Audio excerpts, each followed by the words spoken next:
Hello, grade 10 students. I hope you're all right and safe at home with your families during this difficult time in our country. Um, Today, I'm going to start discussing some of the history revision questions.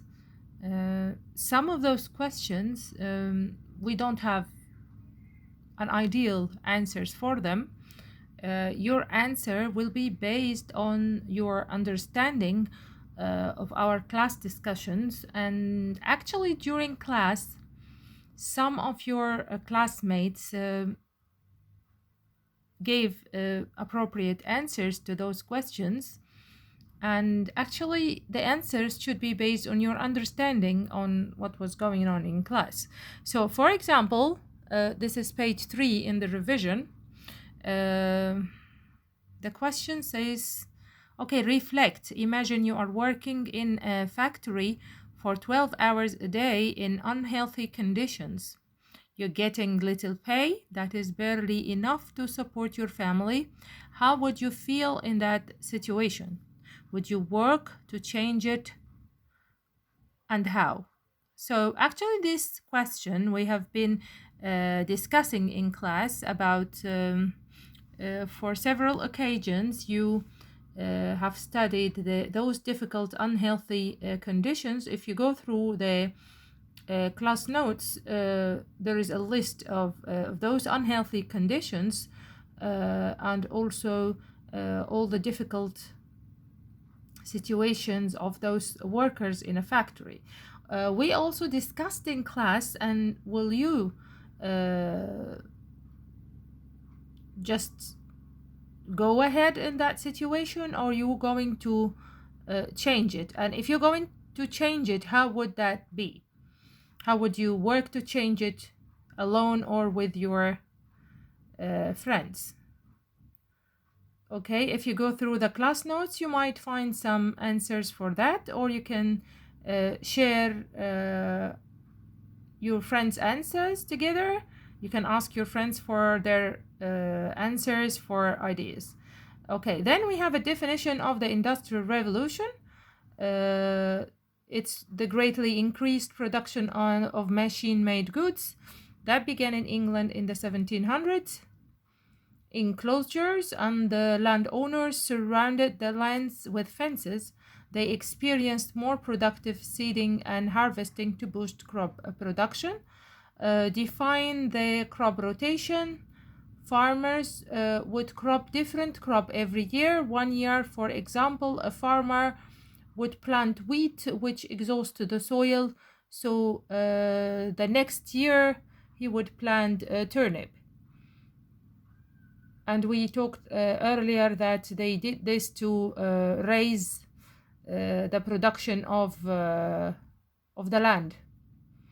Then we have the definition of industrialization. It's the process of developing machine production of goods. Then we have the give reason question. The Industrial Revolution began in England. There are several reasons, and the first reason actually has like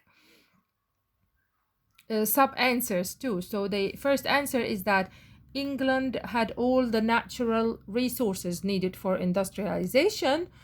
They had the water power and coal. They had the iron ores to construct machines and tools. They had rivers for inland transportation. They had harbors for exporting their goods. The second reason is that expanding English economy, the banking system, business people investing in the industry. Actually, the strong economy boosted the development of industrialism in England. Then number 3, the political stability. England's location separated from the continent helped it not be involved in wars and quarrels. Number 4, England had all the factors of production needed to produce goods. They had the land, the capital, and other resources. Another question, what are the inventions that transformed the textile industry? We talked in class about the textile industry and how it was the first industry to flourish at the time. So some major inventions modernized cotton industry and transformed the manufacturing of cloth, uh, including a shuttle that sped up and forth on wheels made by John Kay increased the productivity of weavers. A spinning wheel made by James Hargenfass allowed one spinner to work 8 threads at a time. The water frame made by Richard Arkwright used water power from nearby rapid streams, and the spinning mule by Samuel Crompton. Another question is that how did the population growth speed the Industrial Revolution? England's increasing population boosted the demand for food and goods such as clothes.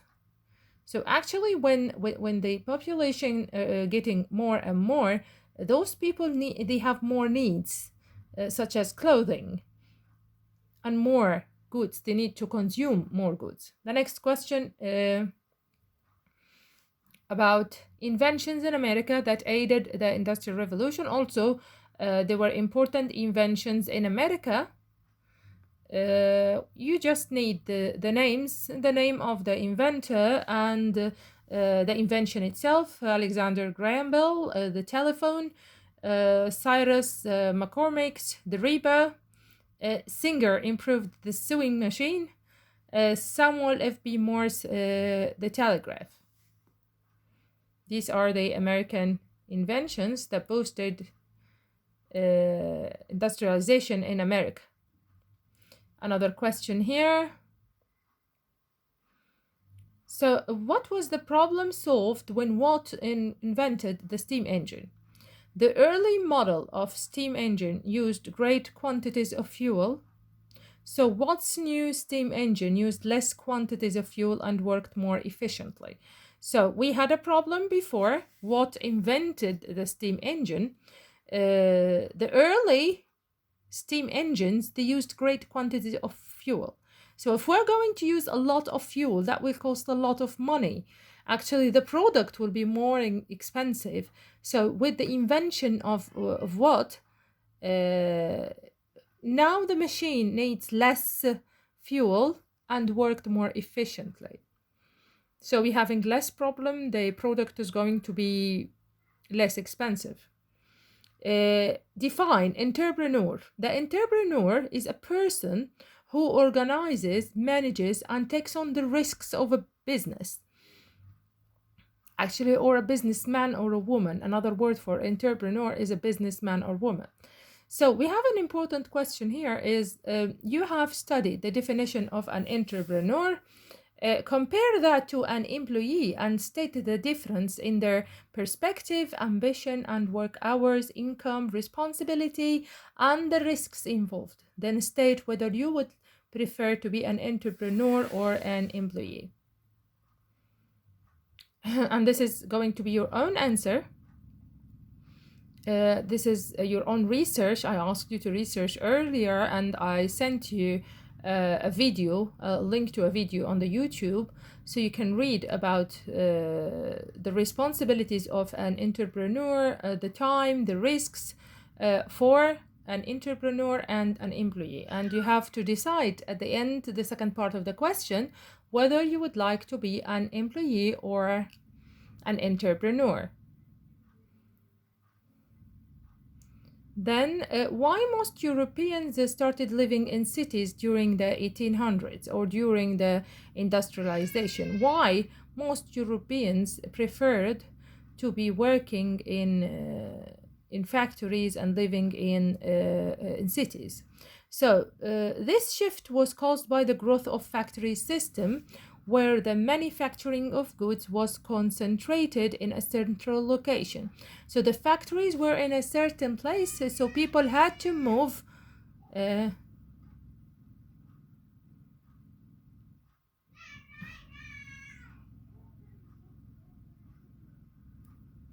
they had to move in cities and in a certain place, so they will be working on those factories.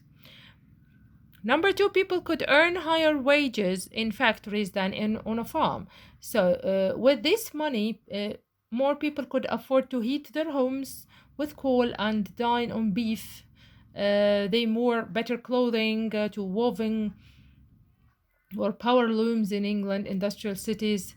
Cities swelled with waves of job seekers. So people wanted jobs, so they had to be moving to cities. So then we have to explain factories developed in clusters. Why factories in clusters? Like they were in groups, they weren't separated. Factories developed in clusters or in groups because entrepreneurs built them near sources of energy, so such as water and coal. Major new industrial centers sprang up between the coal-rich area of southern Wales and the Clyde River Valley in Scotland. So they needed the coal and they needed the water, so the factories were mainly close to the sources of energy, water, and coal. So, why London was considered England's most important city? So, because it had a population of about 1 million people in the 1800s. During the 1800s, its population exploded, providing a vast labor pool, a market for new industry.